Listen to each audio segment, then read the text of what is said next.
Thanks for having me again. Callan, I as Beach said, work for Huon Aquaculture. We're salmon farmers. So I don't farm any salmon whatsoever, personally. We employ around about 450 people in Tasmania and the rest of Australia now, predominantly in Tassie, growing around about 14,500 tonnes of salmon a year. My background personally is in marketing and PR. I worked over in the UK in soccer, marketing and PR, and then came back and offered to do some work experience for Beach. I've got a background in social media, played a big role in, I guess, in helping grow that at Font, and have taken that since with Beach's blessing into my role at Huon, where we use social media, I guess, predominantly for customer service. We'll never sell massive amounts of salmon through our social media channels, I don't think. I think what we will sell is our story and hopefully build some trust in the business. In terms of building brand, this year we asked respondents if they use social media, what products and brands do they follow? As a brand manager, how does this affect what you do, and how do you plan to break through the noise in order to connect to people?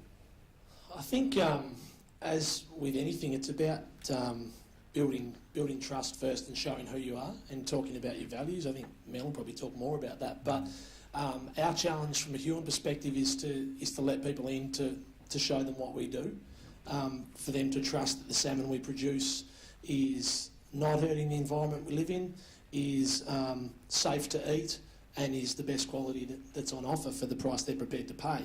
So the biggest part for us is showing the human face of the business, and it's not something we've done, admittedly, particularly well in the past. And it's something that we're trying to work to change, because our research shows, from a marketing perspective, that the biggest driver to purchase of food products is origin and is it Australian grown.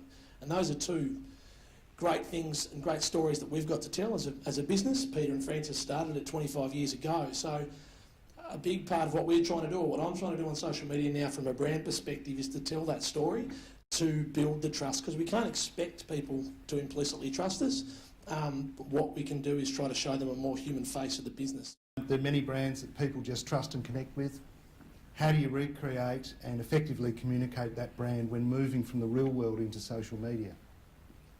I think a lot of the panel members have spoken about just being yourself and being as you are in the real world. I think part of why Charles's stuff works, and part of why the Fires page worked, was tone and tone of voice and the style of communication. The reason the Tas Fires service page doesn't work is because no one speaks that language. And so the fact that Mel was saying, right, guys, this is what you need to do, connected with people. So from our point of view, it's about offering a voice and a tone that is consistent for the brand, and that is it's like you're talking to a person rather than you're talking to a corporate entity. In an ideal world, it would be Francis, our owner, Mum, that would do all of the posting, but she's very busy and she can't. So we try to recreate her tone as much as possible, and we try to go out of our way to give, again, to Charles's point, to interact, regardless of what it is. If it's a comment, we will like it, to show people that we've seen it and we've acknowledged it. If it's a question, we'll respond to it. If it's something we can't answer straight away, we'll say, look, that's something we need a little bit more time on, can we get back to you? For us, social media is very much a customer service tool, and it's a way of showing that we're responsive and that we're happy for people to ask us questions. It's just another communications tool. From a campaign point of view, to the Fueled by Huon Salmon campaign, check it out, fueledbyhuonsalmon.com. There's my one plug. It is a funny video. I wish we could have shown it, but check it out. If you've been up watching the tour, you've probably seen it with a guy riding off with the salmon that's flapping in his back pocket, because he's fueled by Huon salmon and not by something else. But we use social media to get a real litmus test for that campaign. You know, as soon as you put something out now, that social media will be that canary in the mine that will tell you whether something's good or not, or whether people are connecting with it or not.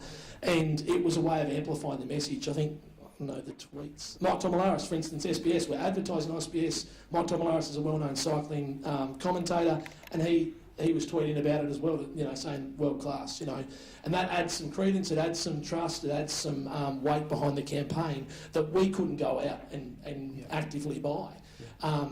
The same for some of the other cyclists. Cameron James Worth is a Tassie boy who rides for a pro team over in Europe, and he's not riding the Tour, but his team is. But again, he's talking about it. So it was a way for us to amplify the campaign and strategically try to, I guess, get other people talking about it rather than us just going out saying, how cool is this campaign? Well, it was a way of trying to get other people to say that for us and facilitate that and show that we're happy to engage with it. Just quickly in, you know, sort of 20 seconds, what's the best single piece of advice you could give people with social media? For me, it's about resourcing it properly, trying to aim for small wins, not aiming for the big viral campaign that we've all seen in the news, and demonstrating value internally. If you need to go up the chain and show that something's worked, simple stuff like a little comment on one tweet. Francis still loves when I send through a tweet that shows that someone likes our product.